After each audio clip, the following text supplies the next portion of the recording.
Hey guys, welcome in. This is Matt Miller with Political, and President Trump is going knives out for Ilhan Omar amid the massive Somali fraud scam that was uncovered in Minnesota the other day. Let's see what he had to say at the White House. Minneapolis, Jacob Frey is saying that he's actually proud to have the largest Somali community in the country, and his police chief. Well, then he's a fool. Well, his police chief is also I saying wouldn't be they proud might. to have the largest Somalian. Look at their nation. Look how bad their nation is. It's not even a nation. It's just people walking around killing each other. Look, these Somalians have taken billions of dollars out of our country. They've taken billions and billions of dollars. They have a representative, Ilhan Omar, who they say married her brother. It's a fraud. She tries to deny it now, but you can't really deny it because, it just happened. She shouldn't be allowed to be a congresswoman, and I'm sure people are looking at that. And she should be thrown the hell out of our country. And most of those people, they have destroyed Minnesota, okay? Minnesota, you have an incompetent governor. You have a crooked governor. He's crooked as hell, but he's incompetent. Waltz he should be ashamed. That beautiful land, that beautiful state, it's a hellhole right now. And the Somalians should be out of here. They've destroyed our country. And all they do is complain, complain, complain. You have her. She's always talking about the Constitution provides me with. Go back to your own country and figure out your Constitution. All she does is complain about this country. And without this country, she would not be in very good shape. She probably wouldn't be alive right now. So Somalia is considered by many to be the worst country on earth. I don't know. I haven't been there. I won't be there anytime soon. I hope. But what the Somalian people have done to Minnesota is not even believable. It's not even believable. And a lot of it starts with the governor. A lot of it starts with Barack Hussein Obama, because that's when people started coming in. And you have to have people come in that are going to love our country, cherish our country. They want to kiss our country goodnight. They talk about our country. We want them to pray for our country. This is not the people living in Minnesota. And she's a disaster. She should not be, and her friends shouldn't be allowed. Frankly, they shouldn't even be allowed to be congresspeople, okay? They shouldn't even be allowed to be congresspeople because they don't represent the interests of our country. Very strong words from the president there, and now we're going to take a look at Ilhan Omar's response to President Trump's words. Let's see what she had to say. Congresswoman, do you agree with President Trump's assumption that you married your brother to get citizenship? Have you begun packing your bags for Somalia yet, Congresswoman Omar? Not going anywhere. So you're not? No, don't waste your energy on me. Do you have a message for President I Trump? will be here probably longer than Trump. Wait, do you have a message for President I Trump? am like a quarter of his age. Do you have anything else you'd like to say to He's an him? old man losing his mind. I don't know why he's obsessed with me. Interesting. Well, thank you, Congresswoman. Yeah, I hope he gets help. Thank you. And she had a more extensive response. This was on MS Now, formerly MSNBC. Let's see what she had to say here. He's always been a racist, a bigot, a xenophobic, and Islamophobic. We know that he called African nations a shithole in his first administration. We know that when he came down that escalator, he said he was going to stop Muslim immigration into this country. And so it is not surprising that he is going after black immigrants in this country. And it's certainly not surprising that he's choosing a black immigrant community that is also Muslim. But what I would like to say is that most of us are citizens. On our passport, it says we are nationals of this country. We love that Minnesota has welcomed us. Many of us have not been settled in Minnesota. We chose it as a home because the Minnesota people and the state is beautiful and very welcoming, and we are going to be here regardless of what the president has to say.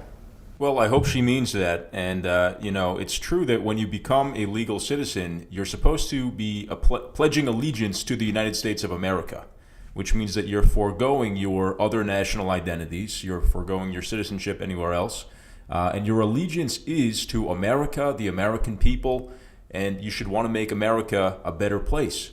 not turn it into an Islamic third world country. And I think that there's a real concern there. You know, President Trump has never been careful with his words, and the way that he's saying what he's saying now leaves a lot for the media to take and clip and pull out of context. But even in its full context, it's very bold and strong language.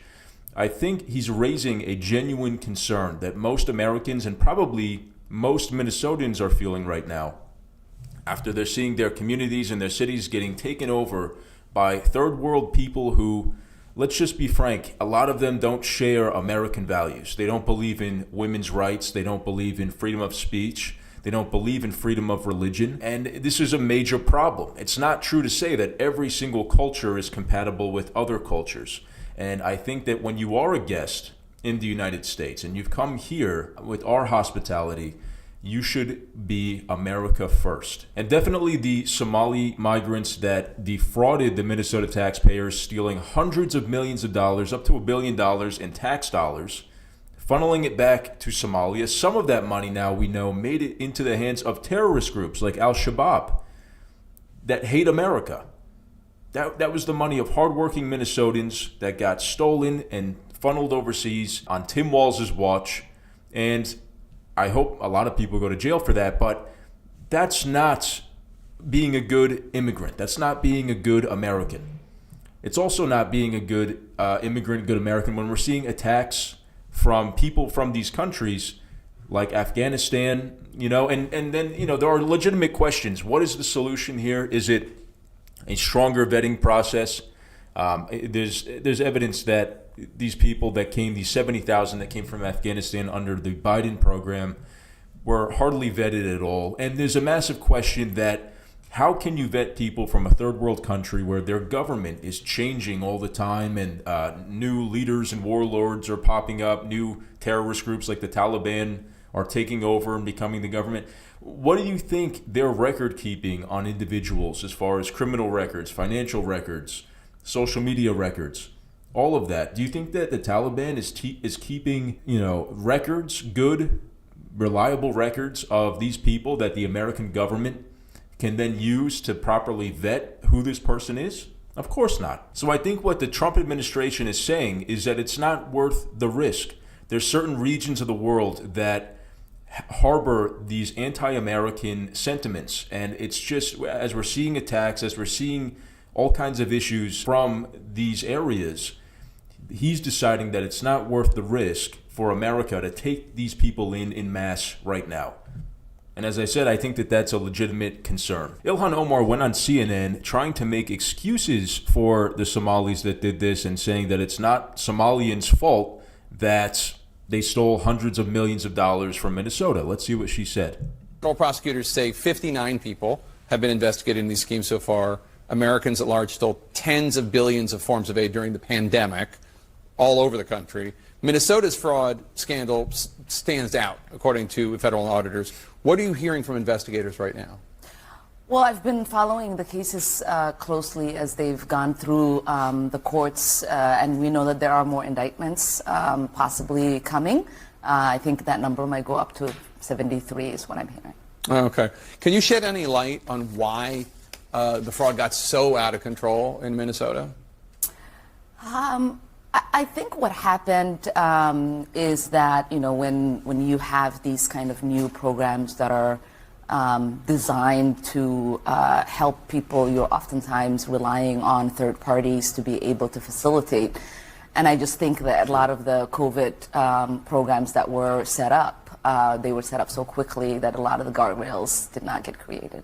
Now, obviously, whatever the ethnic group, the actions of a few dozen should not impugn an entire community of thousands of people. You know what? And I'll grant them that, because I believe that. I don't want to hear generalizations of groups of people and demonizations of groups of people.